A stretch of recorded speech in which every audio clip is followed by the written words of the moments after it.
I feel great. It's my comeback after so many years in movies, and Badrinath is a very special film because not just the team, the character, everything, the story, everything has just been so special. It's been such a great journey.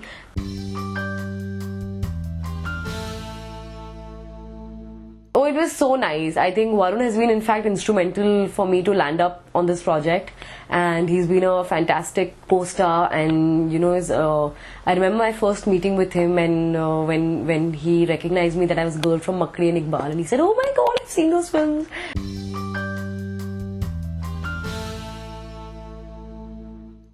I don't know, I think Badrinath thankfully is not a pseudo women empowerment film. I think it's more about equality.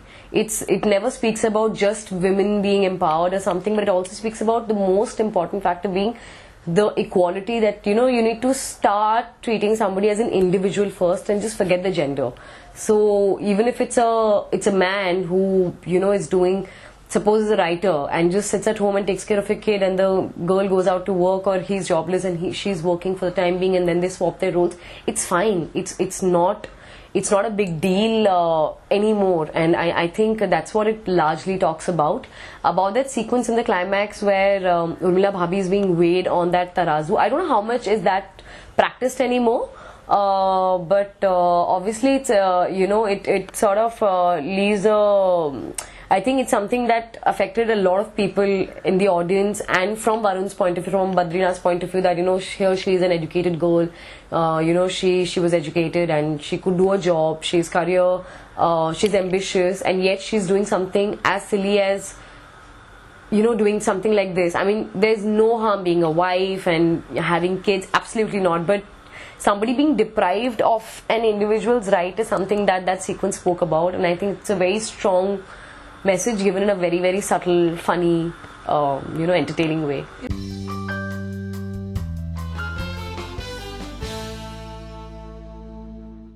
I don't agree with nepotism completely, because I think people who comment on nepotism are largely jealous of people doing well. I'm an outsider who's grown up in the industry. I have a lot of friends from the film industry who had famous actress mother and a famous father who was a music composer of the bygone era, but they've not made it very big in the industry, with all due respect to them. And I have, if nepotism had any ground reality, people like Nawazuddin and people like Shah Rukh Khan, people like Sushant Singh Rajput wouldn't have made it so big. People like Richa Chadda, Yami Gautam, so many people, who are just plain talented people who are just, doing their job and whatever, are successful in their own rights. If I think, giving you a small example, if a builder wants his son to take care of his company, you wouldn't call that nepotism. You'll just say it's family business. If today Anil and Mukesh Ambani are taking Dhirubhai Ambani's dream forward, you wouldn't call that nepotism. You'll just say, it's their family business. So why is it that in the film industry people are commented upon? It's not like Alia Bhatt doesn't work hard. She's a really hard-working girl and she's very talented. She's proved herself. And so is Kangana Ranaut, who just comes from this this place from Himachal Pradesh, I think. And I think there are enough examples in the industry where big star sons and star daughters have not really made it very big. I